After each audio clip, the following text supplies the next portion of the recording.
La semaine passée, je parlais avec Denis, puis je lui disais, parce que José recommence à travailler la semaine prochaine, que je ne pourrais pas prêcher ou enseigner comme je le fais à tous les derniers dimanches du mois, parce qu'elle va travailler ce dimanche-là, ce qui est dit dimanche prochain.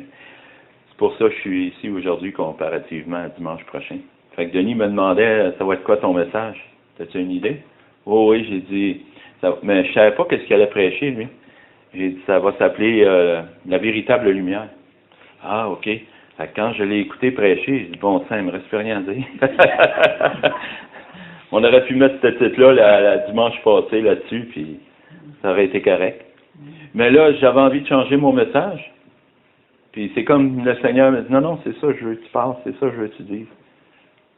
Puis après tout, la parole de Dieu, c'est comme l'espace, c'est comme l'espace qui est à l'infini. La parole de Dieu est à l'infini. J'aurais pu rajouter 1000 pages, puis ça aurait été encore une infime petite partie de la parole, finalement, sur ce sujet-là. Alors, gloire à Dieu pour sa grâce, parce qu'en même temps, ça m'a confirmé dans mon cœur que c'était ça que Dieu voulait que j'emmène. Tu sais. Fait que, merci mon Dieu. On va commencer, si vous voulez bien, par la lecture parce qu'on ne peut pas parler de la lumière sans parler de Jean, l'évangile de Jean au chapitre 1, versets 1 à 11. Je vais vous le lire, si vous voulez. Au commencement était la parole, et la parole était avec Dieu. Et la parole était Dieu. Elle était au commencement avec Dieu. Toutes choses ont été faites par elle, et rien de ce qui a été fait n'a été fait sans elle. En elle était la vie, et la vie était la lumière des hommes. La lumière, lui, dans les ténèbres. Et les ténèbres ne l'ont point reçu. Il y eut un homme envoyé de Dieu. Son nom était Jean. Il vint pour servir de témoin, pour rendre témoignage à la lumière, afin que tous crussent par lui. Il n'était pas la lumière, mais il parut pour rendre témoignage à la lumière. Cette lumière était la véritable lumière, qui, venant dans le monde, éclaire tout homme. Elle était dans le monde, et le monde a été fait par elle. Et le monde ne l'a point connue. Elle est venue chez les siens, et les siens ne l'ont point reçue. Dans un premier temps, ici, on voit que la parole, c'est la lumière. La parole s'est fait chair, c'est sûr, on ne peut pas passer à côté, c'est un incontournable. C'est Jésus-Christ, notre Seigneur, de qui on parle. La plupart d'entre nous connaissent bien ces textes. Et on voit que, au verset 4, elle contient la vie. Elle est la vie des hommes. La lumière, c'est la vie. Pas de lumière, pas de vie, bien entendu. On pourra essayer de faire pousser quoi que ce soit dans une noirceur totale. Ça ne va rien produire parce que ça prend de la lumière. Et au verset 5, ça dit que les ténèbres ne l'ont point reçu. Ici, on voit la lumière et les ténèbres. Et on sait que dans la parole, pour la plupart d'entre nous, les ténèbres représentent tout le côté péché, mal, obscur, le diable. Et quand Dieu a créé au début, la terre était informe et vide, et puis il a dit que la lumière soit, parce qu'il n'y avait rien. C'était informe et vide, c'était sans dessus dessous, pour entrer dans les mots grecs. Et mais on voit que la parole, c'est la lumière qui est venue chez les hommes. Et cette lumière-là consiste à le passage de Psaume 119, verset 105. On le voit ici. Ta parole est une lampe à mes pieds et une lumière sur mon sentier. La parole est une lampe. Elle éclaire. Elle éclaire notre intelligence, notre conscience, tout ce qui a trait à notre intérieur, âme et esprit. Et elle nous conduit dans les voies de Dieu. Des fois, je donnais une image comme ça. On le sait, on était autrefois des enfants de ténèbres. On était dans le péché, on était sous la puissance de Satan. Mais Dieu, dans son grand amour, il nous a ressuscités d'entre les morts, et ça dit dans sa parole qu'il nous a transportés dans le royaume du Fils de son amour. On est maintenant des enfants de lumière, et nous voyons la gloire de Dieu. Le Proverbe chapitre 6, verset 23, nous fait mention que le précepte est une lampe et l'enseignement une lumière. Vous voyez un peu ici la comparaison avec le psaume 119. Ta parole est une lampe. Ici, il est dit, le précepte est une lampe.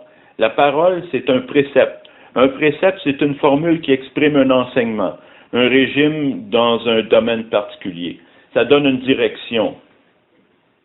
C'est vraiment intéressant de voir que c'est l'enseignement, comme il est mentionné par la suite, et l'enseignement une lumière. Elle est claire, elle donne, ça continue, oui, et les avertissements de la correction sont le chemin de la vie. Il y a un avertissement, il y a une direction qui est donnée. Passe par là, un peu comme un GPS te donnerait. C'est bizarre de comparer ça à un GPS, mais n'en reste qu'il te donne une direction à suivre, à aller. Si tu ne le suis pas, tu vas t'égarer. La parole de Dieu, c'est la même chose, c'est une lumière sur notre sentier, dans les chemins de la vie de tous les jours. Elle nous éclaire, elle nous montre le chemin à suivre. Jésus dira, celui qui me suit ne marchera pas dans les ténèbres. Les ténèbres, on le sait, c'est tout ce qui est contraire à Dieu, tout ce qui est contraire à ses desseins envers nous, finalement.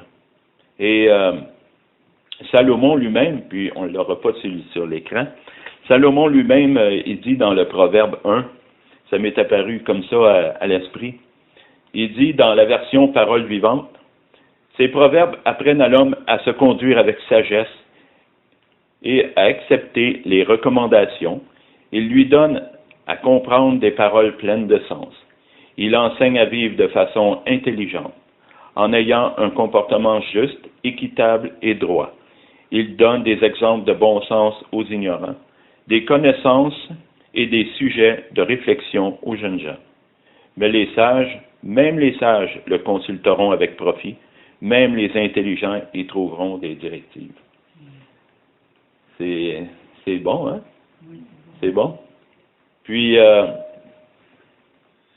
c'est pour ça que l'apôtre Pierre dira à Jésus, tu as les paroles de la vie éternelle.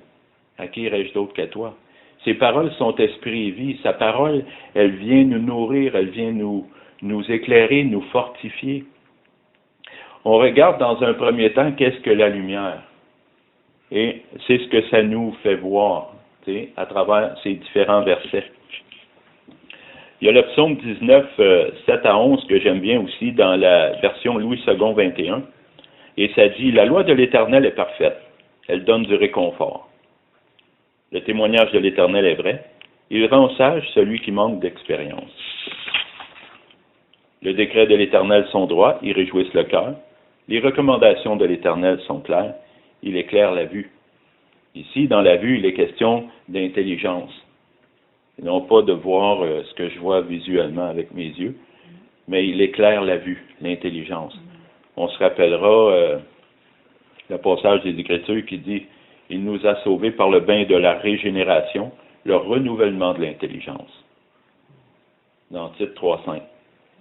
Alors, il renouvelle notre intelligence, il illumine notre entendement, il éclaire notre vue pour qu'on puisse marcher dans sa lumière.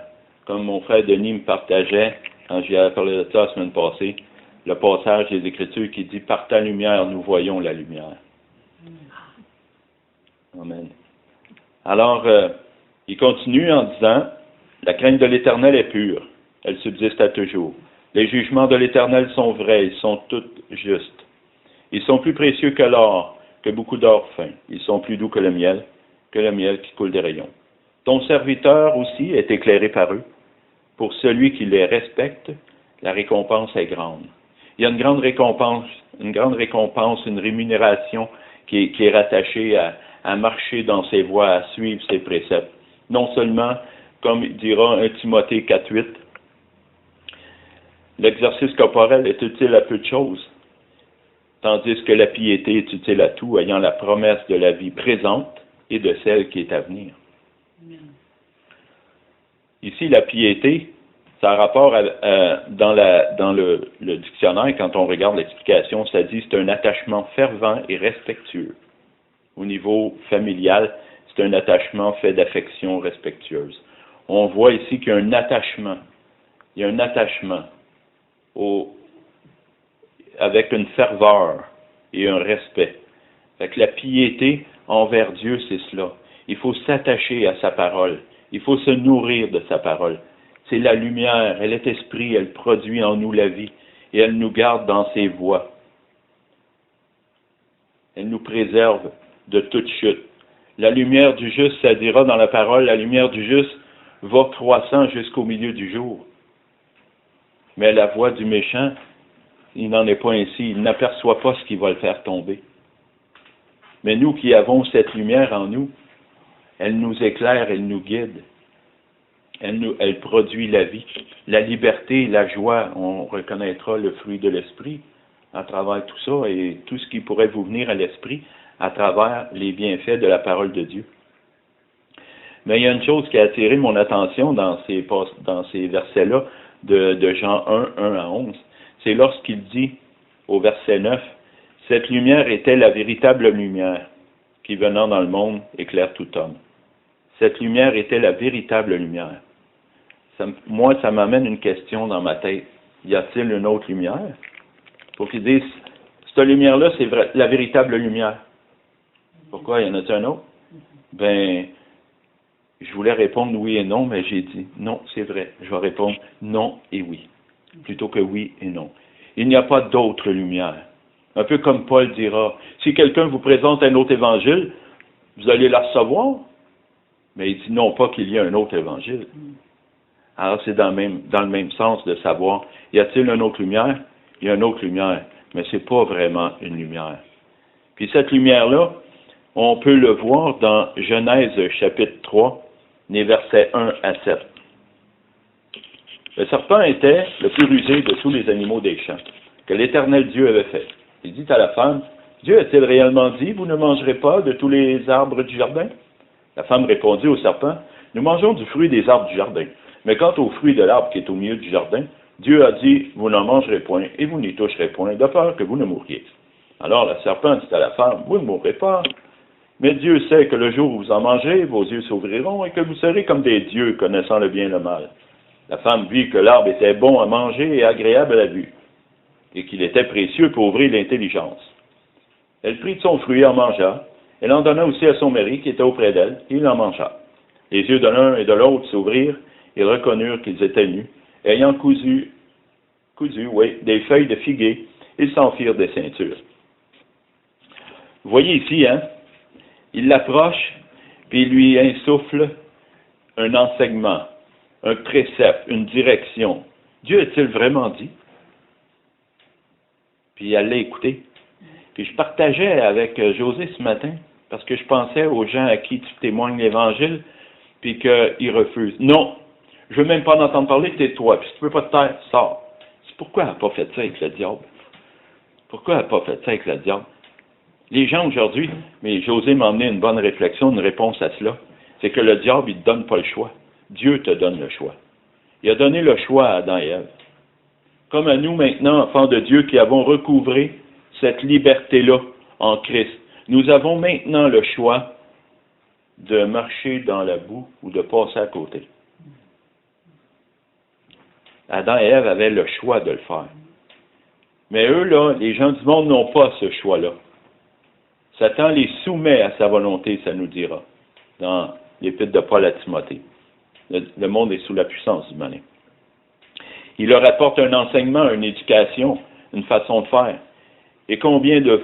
Vous voyez par la vue, au verset 6, par la vue, elle a été séduite. Elle a regardé, puis elle a dit, ouais, c'est vrai, ouais, ça a l'air bon ça, puis je pense bien que ouais, ça pourrait ouvrir mon intelligence. Ses yeux, les yeux qu'on parlait tantôt. C'est pour ça que le diable, il vient avec une fausse lumière. Il a dit un mensonge dans un premier temps, vous ne mourrez point. Mais ils sont morts. Je pense qu'Adam est mort à l'âge de 930 ans. Ils ont fini par mourir, puis la mort s'est étendue à tous les hommes. C'est un mensonge qu'il avait dit. Mais il a aussi dit une vérité. Il dit, vous serez comme des dieux, connaissant le bien et le mal. Ça, c'était une vérité qu'il a dit. Il y a un mélange de vérité et de mensonge. C'est pas blanc, c'est pas noir, c'est gris. C'est porte à confusion. Au verset 22, là, il n'est pas là, je pense. Au verset 22, l'Éternel dit, voici l'homme est devenu comme l'un de nous pour la connaissance du bien et du mal. Empêchons-le maintenant d'avancer sa main, de prendre de l'arbre de vie, d'en manger et de vivre éternellement. Ils sont devenus comme l'un de nous, connaissant le bien et le mal. Vous savez, dans Isaïe, le prophète, ça dit que notre justice est comme un vieux vêtement souillé. Et même, j'ai entendu, il est tellement plus souillé que ça, que d'après les textes hébreux et grecs qui sont là, c'est comme une femme qui est dans sa fin de mois, puis sa protection qu'elle enlève, c'est souillé comme ça. Vous imaginez un peu. C'est l'emphase est mise sur cette souillure qui est extrême. C'est notre justice propre, ça. Parce que quand ils ont mangé l'arbre de la connaissance du bien et du mal, ça a emmené une fausse justice, une fausse lumière. Même dans nos raisonnements, dans nos raisonnements d'humains, l'être humain a défini qu'est-ce qui définirait lui-même ce qui est bien de ce qui est mal. On peut prendre des exemples d'aujourd'hui, quand on regarde où on en est rendu dans le siècle présent. L'avortement, le suicide assisté, l'homosexualité, et j'en passe. Puis même dans nos propres vies à nous. Dans nos propres vies à nous, en tant qu'enfants de Dieu, on peut se tromper. On combat contre notre justice propre très souvent. Dans la convoitise des yeux, il y a une bonne mise en garde, puis j'ai été un petit peu plus loin là-dedans, parce que dans Deutéronome, chapitre 4 et verset 19, on ne l'aura pas là, je pense pas, il dit « Veille sur ton âme de peur que levant tes yeux vers le ciel, et voyant le soleil et la lune et les étoiles, toute l'armée des cieux, tu ne sois entraîné à te prosterner en leur présence et à leur rendre un culte. Prends garde à toi que par tes yeux, que par tes convoitises, tu ne sois entraîné à pécher, à faire des choses qui seraient désagréables à Dieu. » Puis, c'est vrai que c'est bizarre comme ça. On fait juste se regarder pour l'épicerie. On va acheter, en regardant l'épicerie, on va acheter des trucs plus parce qu'on les voit. Ah, ça. Ou on va se promener dans un centre d'achat. Ah, un beau manteau, une belle robe, un beau ci, un beau ça. Ah, ça serait le fun, hein, oui. On le convoite, on voudrait l'acheter, on voudrait l'avoir. Ça pourrait être n'importe quoi. Moi, ça fait 2 ans, j'ai mon véhicule. Je commençais à regarder des Jeeps. L'autre fois, j'étais à ma femme, j'ai dit, « Hey, il y a une liquidation là, au bord de la rue, sous le chapiteau, là. Ils vendent des vêtures pas chères, on va te faire un tour. » Non, elle dit, on va aller là, on va regarder, puis on risque de se faire avoir. T'as bien raison, il va pas. T'as bien raison, il va pas. Ça commence comme ça commence tout le temps par les yeux, par la convoitise. Puis on est attiré. Comme il dira dans Jacques 1,14, il dit, mais chacun est tenté et attiré, amorcé par sa propre convoitise. Puis la convoitise, lorsqu'elle a conçu, enfante le péché. Et le péché étant consommé, produit la mort. C'est ça que ça a emmené dans la vie. Ça a emmené la mort, finalement, de marcher dans les voies du diable, qui vient nous insuffler souvent dans nos pensées. Comme Denis disait la semaine passée, ça se passe dans la boîte crânienne ici. Parce que ton cerveau, c'est l'esprit. Et puis c'est là que tout se passe, tout vient. Moi, je pensais à ça comme ça tantôt, puis je me disais, voire même, tu files pas bien, tu es malade, puis tu commences déjà à t'inquiéter. Hey, j'ai peut-être le cancer, malheureusement pour ton frère, mais j'ai peut-être le cancer, j'ai peut-être ci, puis il va arriver ça, puis ou ben non, il arrive n'importe quelle situation dans ta vie. Hey, parce que moi, j'ai transporté des gens pendant 13 ans dans le bénévole, puis j'ai constaté cela, mais je l'ai constaté chez moi aussi. Pourquoi, Tableau, à chaque fois, on broie du noir? On n'est pas positif, on est négatif. On broie du noir. C'est tout le temps quelque chose qui n'est pas positif. Ben, c'est notre vieille nature. C'est notre vieille nature qui est là. Puis on ne doit pas lui donner cette liberté-là, justement. Je te suivrai, Seigneur, comme on chantait tantôt. Ça veut dire que sa parole, je vais la garder dans mon cœur, je vais y faire confiance, puis je vais me revêtir de la lumière. Je vais me revêtir des pensées de Dieu. Je vais m'en nourrir. Elle est comme le miel qui coule des rayons. Mais ça ne veut pas dire nécessairement que pour tous, elle est du miel. Mais il faut justement s'en nourrir, y goûter, puis on y prend goût. Nous autres qui Nous autres qui faisons des études bibliques puis qui préparent des messages, Denis avait mis sur Facebook, c'est un iceberg. Tu vois juste la petite partie en haut, puis là, tout le reste en bas. J'avais emmené un commentaire là-dessus d'ailleurs. Puis ça disait, ne devrions-nous pas avoir de la reconnaissance pour ceux qui préparent le message? Mais moi, dans ma tête, vous savez, je me suis dit dans un premier temps, non, c'est lui qui est le plus béni. C'est moi qui est le plus béni dans tout ça. C'est moi qui ai passé mon temps dans la parole, puis à méditer, puis tout. À qui Dieu a parlé en premier? Hein, moi. Je suis pas à l'écart, moi. Moi aussi, je dois combattre contre les attaques de l'ennemi qui vient dans ma petite boîte crânienne. Je dois lever mon bouclier, comme j'ai dit à une sœur, t'en fais pas, mon bouclier est solide. En plaisantant, tu sais, on se disait des petits trucs. Mais c'est quand même une vérité. Mon bouclier est solide. Puis, ouais, on pourrait dire plein de trucs, tu sais, qu'un loup te loue, non ta bouche. Mais il faut quand même savoir qui nous sommes, frères et sœurs, en Jésus-Christ. De quelle puissance on est animé, l'Esprit Saint qui est en nous. Puis marcher dans cette confiance-là, puis ne pas donner accès au diable, aux puissances des ténèbres, qui viennent pour nous écraser. Non, il est écrit dans la parole. J'en ai passé des épreuves. Puis je vous parle pas à travers mon chapeau. J'en ai passé des épreuves où je partais à broyer du noir. Mais wow, attends une minute, wow. Là, je me parlais. Wow, qu'est-ce que mon Dieu dit dans sa parole? Non. Alors, il n'en sera pas ainsi. Il va en être cela. Vous savez, tantôt, quand je priais, puis je parlais de Rabshakeh qui était venu insulter, il parlait au nom du roi. Écoute bien, là, Israël, là. Moi, j'en ai écrasé une gang, là. L'Ontario, puis la Saskatchewan, puis je sais pas, on aimerait non. Je les ai toutes rasés à sac, là. Tu penses-tu que ton Dieu va te protéger, mais va vous raser comme les autres? Quand ils ont été dire ça à Dieu, là, Dieu dit, va donc, il dit, là, que s'il est là aujourd'hui, c'est moi qui l'ai emmené là. Puis pour certains, on connaît le restant de l'histoire.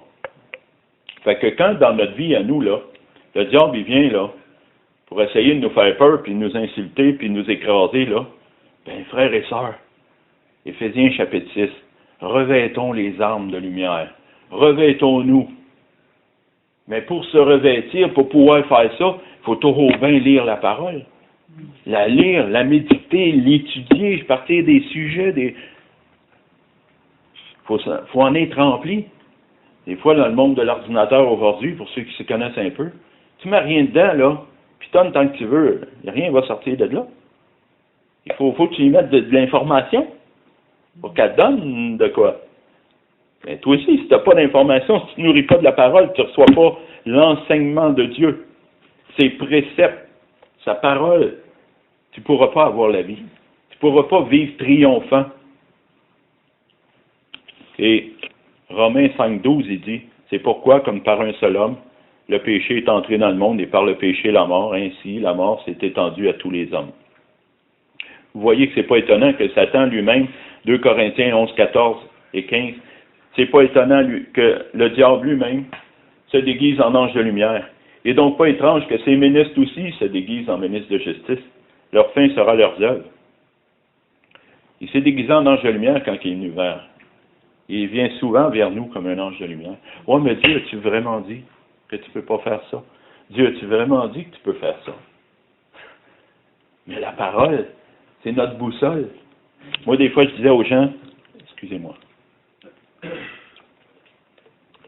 vous savez, la parole de Dieu, c'est comme un détecteur de monoxyde de carbone.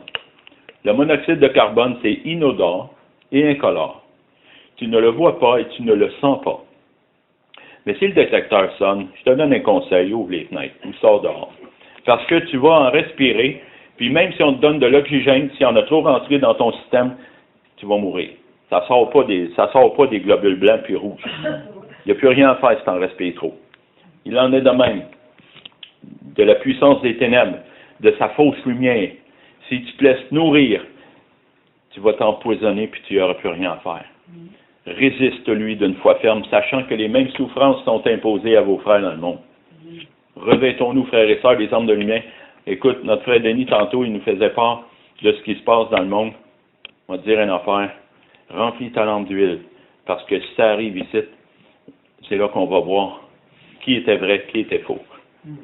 Qui était rempli de l'esprit, qui ne l'était pas. C'est important, c'est sérieux. On est en guerre. On est en guerre. Puis il faut le réaliser. J'entendais des bons témoignages, des bons témoignages sur un même frère qui et comment ce frère est animé de l'Esprit de Dieu, puis il prend position pour Dieu, puis hein, mon frère, puis il défend sa foi, puis il est plein de zèle d'amour pour le Seigneur.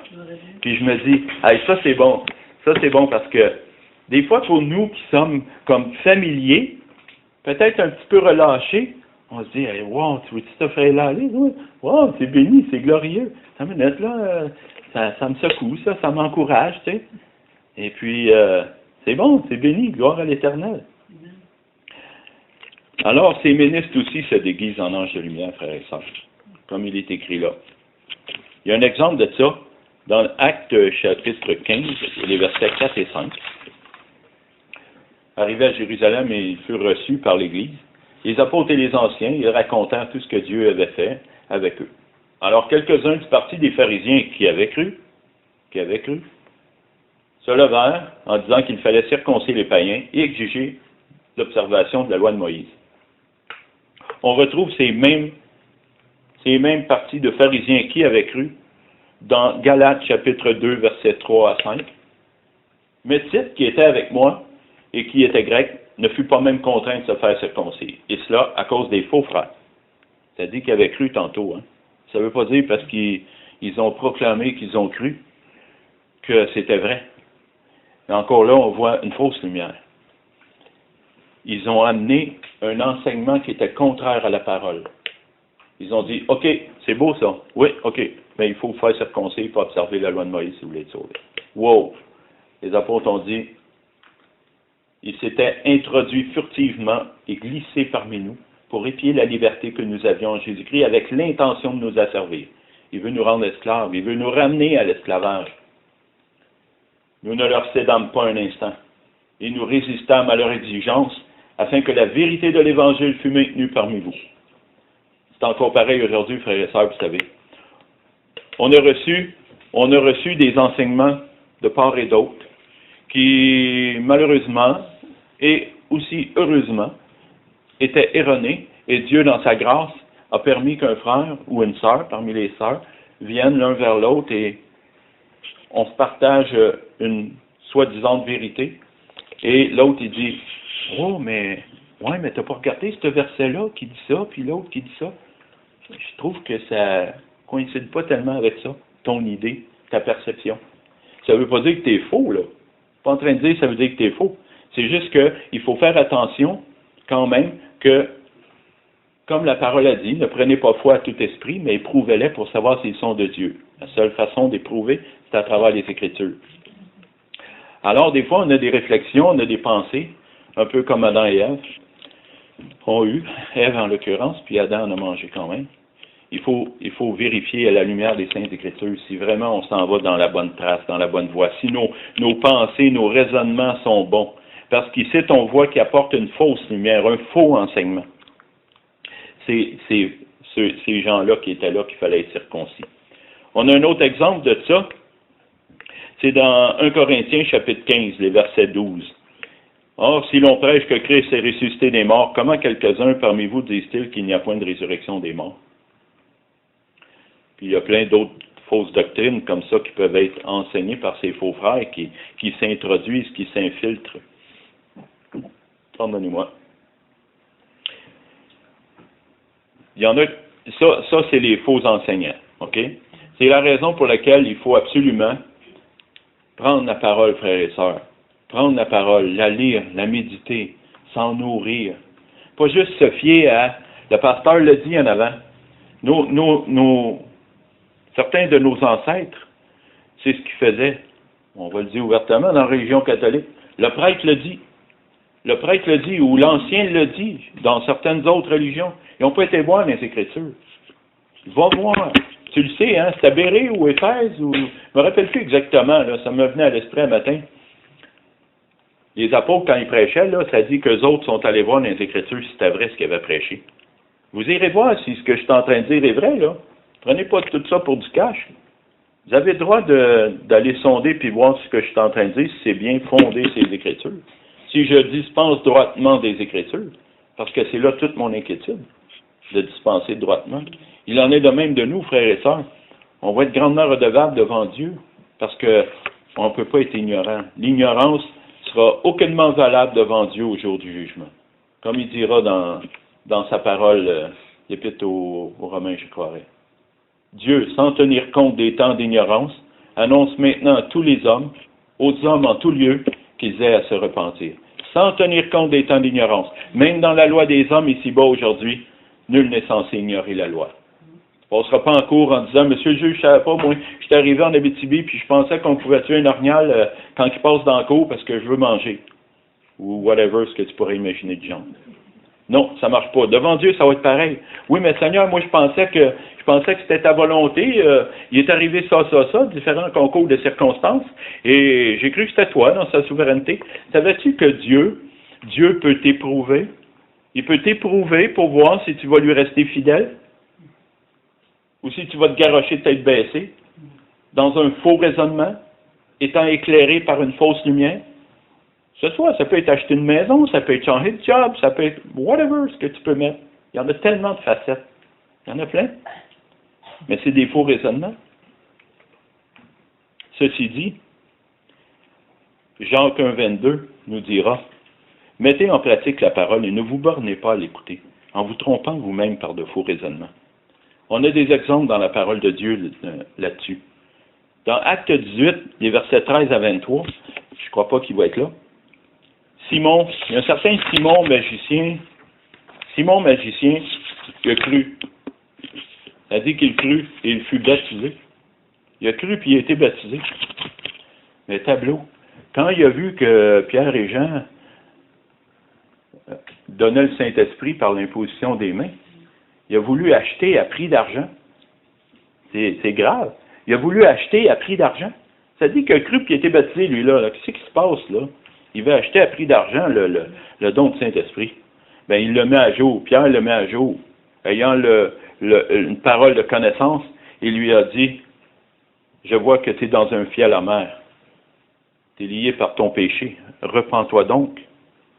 Tu comprends? Mais il a eu peur, il a dit, hey, priez pour moi afin qu'il ne m'arrive rien de ce que vous avez dit. Moi, j'ai prêté une attention particulière dessus. Mais c'est quoi qu'ils ont dit? On ne le voit pas dans le texte. C'est quoi qu'il leur a dit qui fait si peur que ça? Priez pour qu'il ne m'arrive pas ce que vous avez dit. Ben, c'est sûr, hein, les apôtres ne cachent pas le conseil de Dieu. Ils annoncent tout le conseil de Dieu. Repentez-vous, soyez baptisés, parce que Dieu est en colère contre vous, mais il est prêt à se réconcilier. Si vous refusez, c'est l'enfer qui vous attend. Le tourment éternel. De quoi tu veux qu'il ait peur? Il a peur de quoi, lui? Ils ont prêché tout le conseil. Alors, mais vous voyez le faux raisonnement qu'il y avait? Il a cru qu'il pouvait acheter à prix d'argent. Et un petit dernier, c'est Ananias et Saphira, que tout le monde connaît. Acte 5, verset 1. Puis j'ai fait un verset 1 à 3, mais j'ai fait un abrégé, moi, ici. Un homme nommé Ananias, avec Saphira, sa femme, vendit une propriété. Puis lui, dans son faux raisonnement, il a dit, « Hey, Denise, la personne s'appelle Denise, fait que... Merci mon Dieu que j'ai dit Denise, je l'ai shooté de main. Denise, on garde-tu un peu de cash pour nous autres, puis on y emmène ça? Ben oui, certains, ils ne sauront pas. Ils emmènent ça. Puis ils déposent ça là. Mais Pierre, encore une fois, rempli du Saint-Esprit, parole de connaissance. Il dit, « Hey, Ananias, pourquoi Satan a-t-il rempli ton cœur au point que tu mentes au Saint-Esprit? Comment as-tu pu mettre dans ton cœur un pareil dessein? Où t'étais chercher ça? » Ben, c'est clair, hein? C'est clair. Qui a emmené ces pensées-là? Vous le savez bien. La réponse est fort simple.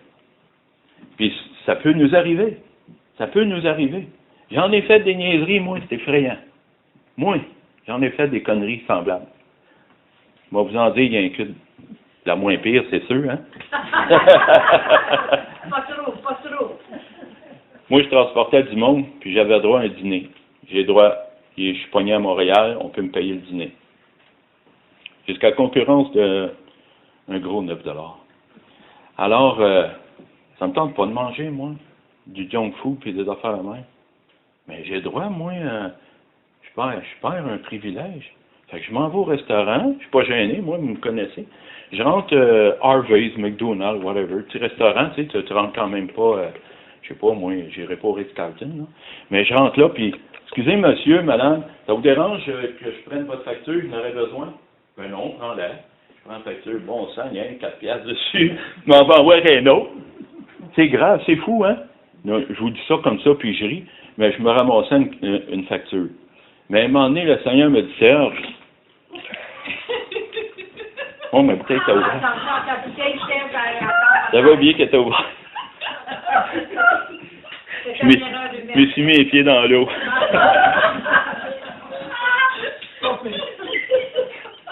Je sais pas au micro de ce temps-là, là. Prenez le temps de rire, ça vaut la peine, c'est bon pour la santé.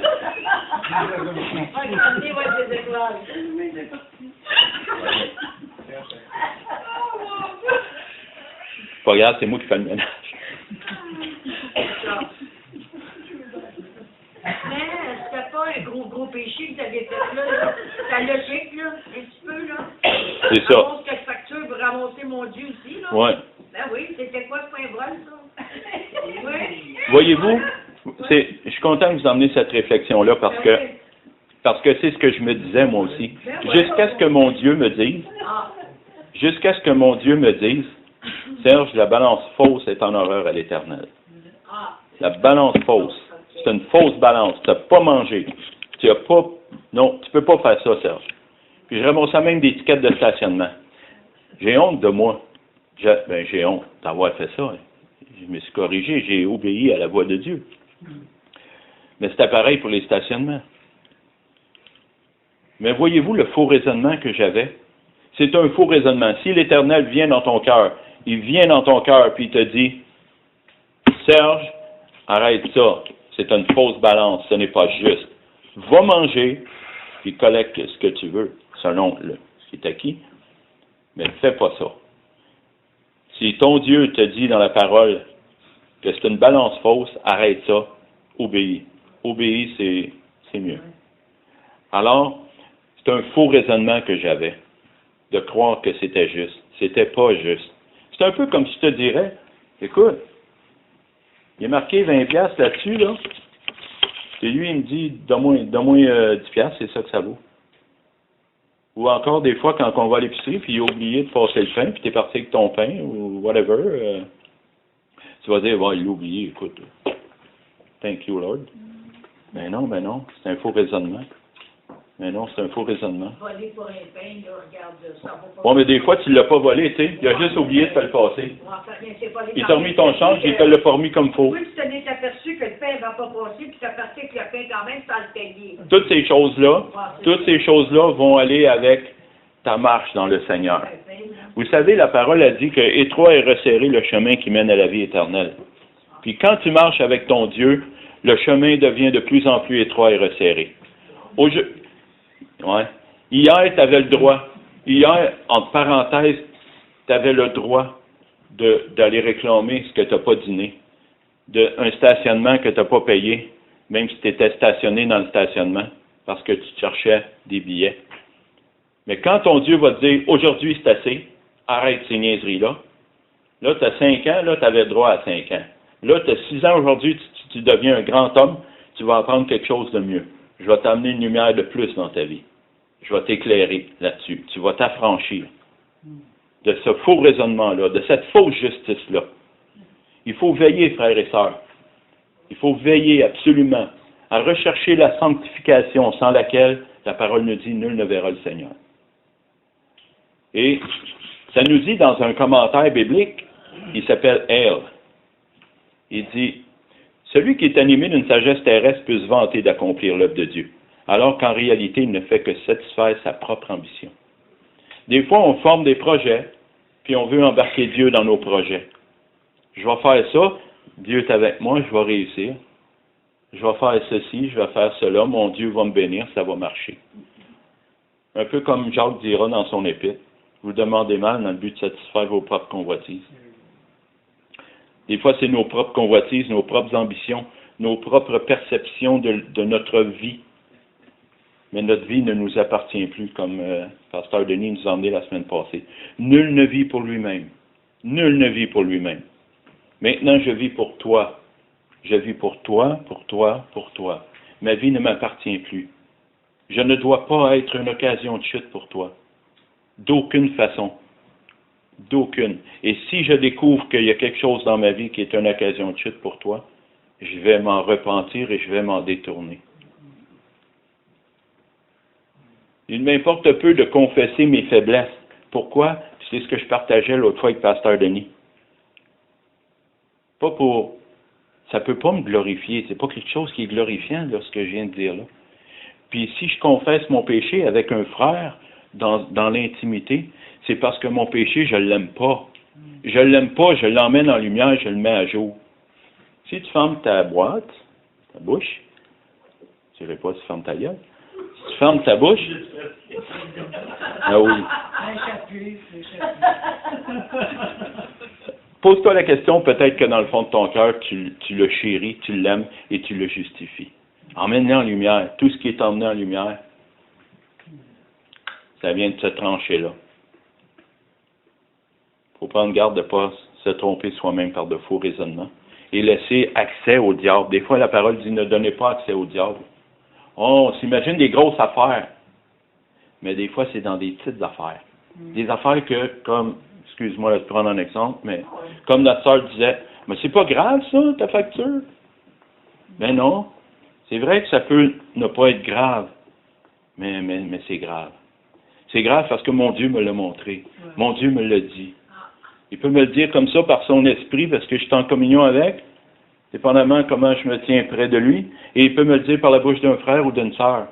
Il peut me le dire par un inconverti même. J'ai un exemple de ça, mais on va laisser faire. Il dit justement dans Romains 14, verset 15, « Mais si pour un aliment ton frère est attristé, tu ne marches plus selon l'amour. Ne cause pas par ton aliment la perte de celui pour lequel Christ est mort. » Est-ce qu'on a Romains 14, 20? Romains 14, 20, il dit, « Pour un aliment, ne détruis pas l'œuvre de Dieu. »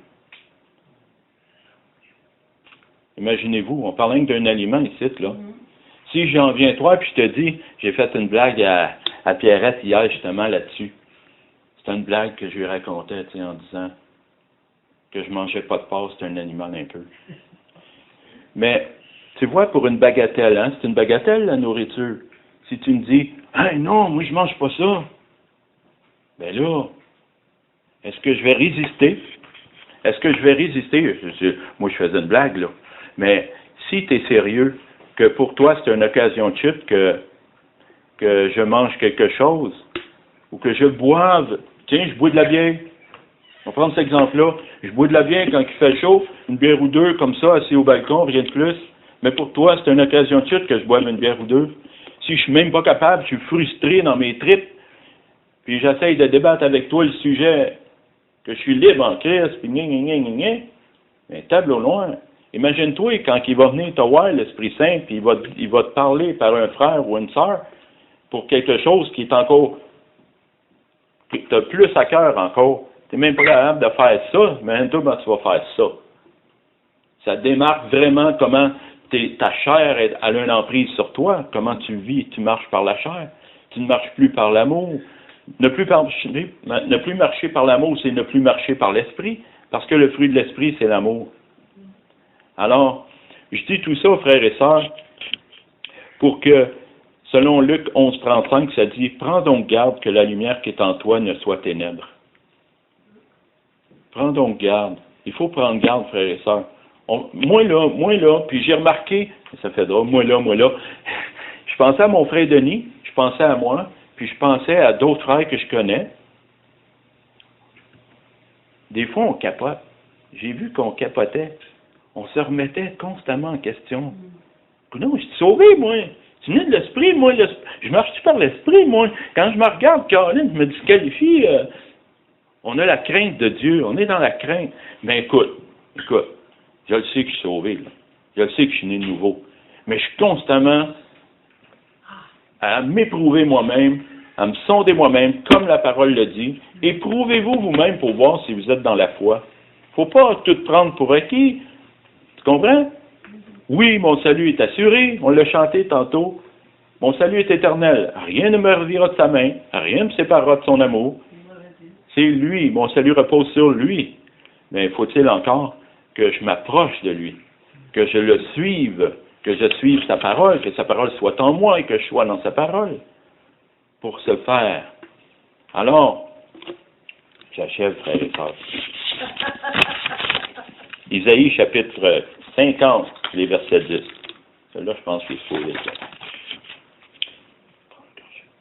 Avant de tout renverser le reste.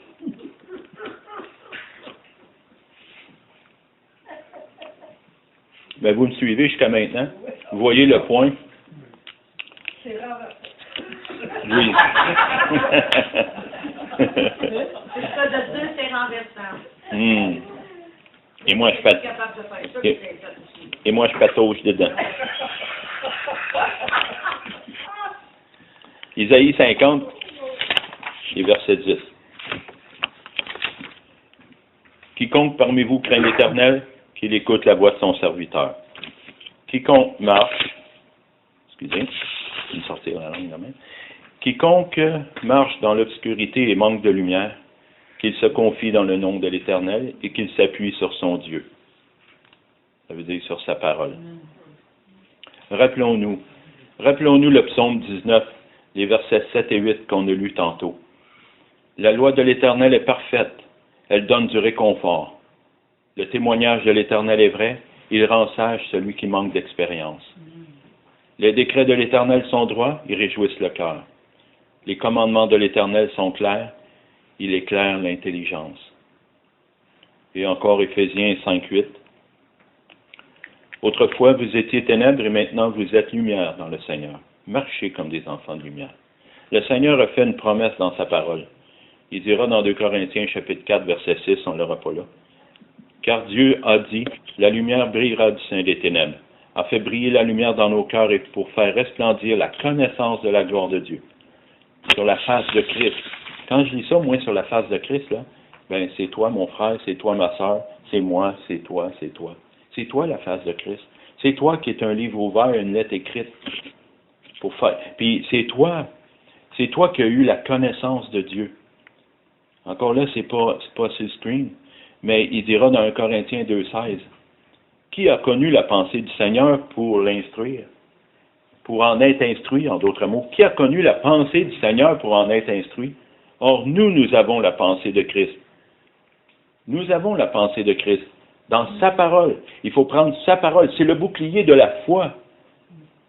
Laissez-vous pas cribler comme tiré dessus à bout portant, avec une mitraillette par le diable, alors que vous avez toute sa parole pour dire, il est écrit, et d'y prendre foi. Amen. J'ai dit ça, puis j'avais des larmes l'autre fois sur le bord des yeux, puis je parlais avec ma femme. J'ai dit, imagine-toi un père. Tu es un père de famille, puis tu dis à ton enfant, mon enfant, aie confiance en papa. Papa va t'arranger ça. Papa, il a arrangé l'affaire. Ainsi de suite, ainsi de suite, ainsi de suite. À un moment donné, prends confiance en papa et crains pas, il va t'arranger ça. Ouais, mais là, papa, là, c'est parce que, vois-tu, cette fois-là, je pense que tu n'y arriveras pas. Caroline, mon fils, pour que cette fois tu me blesses de même, tu me connais pas. Quand on doute, là, on laisse rentrer le doute, on le laisse faire, ça attriste le Père. Ça lui fait de la peine. Toi, là, t'es brimé, t'es brisé, tu te laisses rentrer dedans. Mais aie confiance en ton Père. Il est souverain, tout-puissant. Il n'y a pas un cheveu de ta tête qui tombe sans qu'il l'ait permis. Moi, je vous dis, je me retiens parce que quand j'ai fait face au diable, là, ben, tableau, une fois, moi, comme je disais à ma femme, moi, le diable, là, même qui me rencontre, il va pisser dans ses culottes. Mais je vous dirais franchement, c'est sûr que si je verrais le diable, c'est moi qui pisserais dans mes culottes parce que j'aurais peur de voir un esprit de ce genre-là, tu comprends? Mais par contre, spirituellement parlant, tabarouette, moi, là, je veux être ce que je suis. Un enfant de Dieu, un enfant de lumière, rempli de l'Esprit Saint, puis capable de faire face à l'ennemi, puis le vaincre dans le nom de l'Éternel par sa parole. L'épée de l'Esprit. Moi, j'étais un blender avec l'épée. Moi, le découper. Mais bon, on va arrêter la violence. Oui. 1 Corinthiens 10, 32, puis on clôture là-dessus, frères et sœurs. 1 Corinthiens 10, 32, 33, ouais. La parole nous dit, ne soyons en scandale, ni aux Juifs, ni aux Grecs, ni à l'Église de Dieu. De la même manière que moi aussi, je m'efforce en toutes choses de complaire à tous, cherchant non mon avantage, mais celui du plus grand nombre afin qu'ils soient sauvés. Soyez mes imitateurs comme je le suis moi-même de Christ. J'avais oublié ce petit bout-là une fois que j'ai prêché. Soyez mes imitateurs. J'avais oublié le petit bout. Comme je le suis moi-même de Christ. Alors, cherchant non notre avantage, frères et sœurs, mais l'avantage du plus grand nombre afin qu'ils soient sauvés. Pour ne pas être une perte, une occasion de chute pour l'œuvre de Christ qui fait dans ta vie, dans ma vie, dans sa vie. Et dans la vie du monde, parce qu'on est une lettre écrite. Le monde te regarde et te regarde vivre, toi en tant que chrétien qui proclame l'Évangile. Vis, marche comme un enfant de lumière. Revêt-toi de la lumière, de sa grâce et de sa puissance. Et si tu tombes par inadvertance, parce que tu n'as pas veillé, ça arrive, comme moi, ça m'arrive. Mais sa miséricorde est grande. Il ne se lâche jamais de nous pardonner. On se repent et on continue à marcher. On est plus que vainqueur par celui qui nous a aimés. L'œuvre qui a commencé en nous, il va la rendre parfaite. Il faut bien garder ça en vue. Gloire à son Saint-Nom. Amen, frères et sœurs.